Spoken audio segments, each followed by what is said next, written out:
అమృతమంటి ప్రేమను కురిపిస్తావు, మరు నిమిషంలో విషముగా మరిగిస్తావు. దిగ వెలిగించి వెతల పాత్రలో కరిగించి వెలుగు రేఖలను నిలువున కోస్తావు, విలువ చీకటిగా మిగిలించేస్తావు.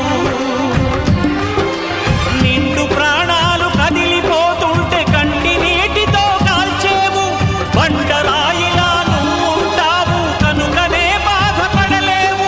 ఈ మాయలన్నీ నీకే తెలుసని మనిషిని పట్టుకు వేధిస్తావు. ఎదుట దేవతను చూపించి ప్రేమ పూజలే జరిపించేస్తావు, ఇంత మాయలో పడదోసేస్తా. అదుపు హారతిగా వెలిగించి వెతల పాత్రలో కరిగించి వెలుగు రేఖలను నిలువున